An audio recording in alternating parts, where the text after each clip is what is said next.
Hey, this is Rob. I'm here to teach you about U.S. joining World War II.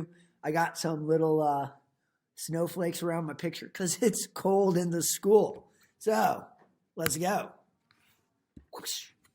Bam. First off, you guys need to know about neutrality.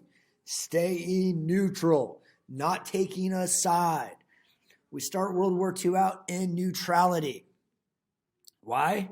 Probably because of World War I, where we got involved in the European War and a bunch of Americans died. Roosevelt, though, sees some of the writing on the wall, and he says, well, we're going to sell you some weapons, supplies, all the things you need to fight a war, but you got to pay us in cash, and you got to carry it. If you think back to World War I, when our boat, the Lusitania, was bombed by a German U-boat, we were like, we hate Germans. We hate Germans. If you look over at the cartoon on the right, kind of mentions this. This is from Dr. Seuss. You got a German U-boat right over here. And you got this American U.S. patrol, and it's the USS Shotless, because we're not going to do anything. Now, why would Americans want to sell weapons and products to Europe? Couple of reasons, okay? First, has to be like, well, democracy, blah, blah, blah, blah, blah. Second, though, does that make jobs for us? This is largely how we start to get out. It's not largely. It is how we get out of World War II, not World War II, the Great Depression. All right. Now, the Axis powers, okay? The Axis powers are evil people. First, you got Germany, Adolf Hitler. Italy, Benito Mussolini. Now, Hitler is the Führer. Mussolini is Il Duce. Then you got Japan, and Tojo. I always think of Toe Jam. All right, now these three countries agreed to come to each other's defense if America attacks them. Now, here's my question. Why would Japan want to get involved with Italy and Germany? All right. Goes way back in history to the 1890s when both Japan and America started to get their imperial colonies. All right. Japan's in the Pacific. America has islands in the Pacific. We're getting kind of close to their area and things they care about. Now, the arsenal of democracy. Roosevelt has to convince Americans that it's okay to start to get involved in this war.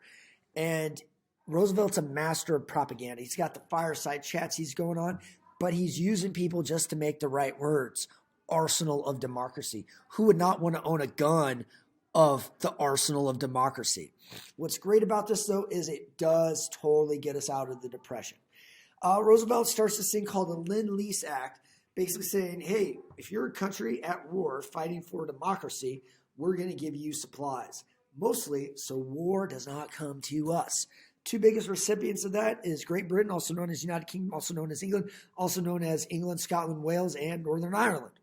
And Joseph Stalin and the USSR, the Union of Soviet Socialist Republics. Das Vidanya! Every industry started to mobilize for the war. Here you can see a car manufacturing plant, and they're like, let's make some tanks, dude. All right, now how are we going to get those supplies over to Europe? And this kind of starts leading a little bit to the war. All right, so we had to make convoys where we protected all of these merchant vessels, all right? We'd have ships off to the side of them, destroyers out front, a torpedo boat taking a kite balloon. Germans had the submarines. How we beat them is, well, we already had sonar to a degree, but then we also started using radar. So we could ping their butts. Ping! Here's a pretty picture of a German U-boat, also known when they were in groups as the Wolf Pack. Oh! Now, the Allies. Ultimately, this is United States, United Kingdom, USSR, and 23 other countries. Where does it start at? Write this down. The Atlantic Charter.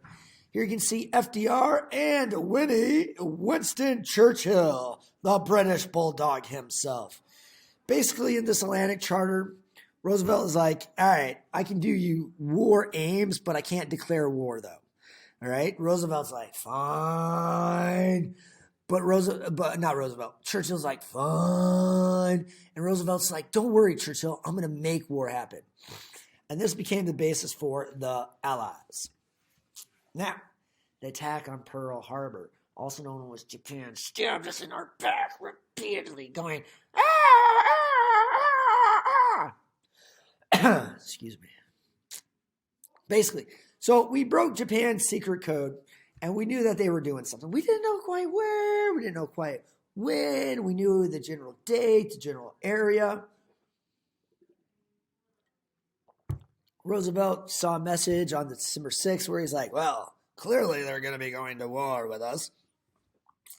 And on December 7th, the dirty Japanese people, the island country, not Japanese Americans, the island country, dastardly attacked our Pacific Fleet in Pearl Harbor. Their goal was to destroy our Pacific Fleet. They did some, all right? They kind of missed on hitting our oil reserves that were at Pearl Harbor. They destroyed many planes. They sunk several of our ships, although a lot of them that we were able to bring them back up. Roosevelt on the next day, December 8th, basically says, December 7th will live on to be a day of infamy for this country. Now, what's tricky is when we declare war on Japan, we're also going to basically declare war on Germany and Italy. And what will happen then after that is then we got to fight on two fronts. But America's a little bit like, well, let's go kill them all. Now, here is a picture of Pearl Harbor. And it really is a day that will live in infamy. The people that experience this, you know, they saw images like this and they're just like, and, you know, many people joined up. We had to create the selective service. Add that down, selective service, which is us making a draft so that we had soldiers to go to war if it needed to happen. All right, I'm going to make another one of these and just keep on going and going on. Have a good one. Love you.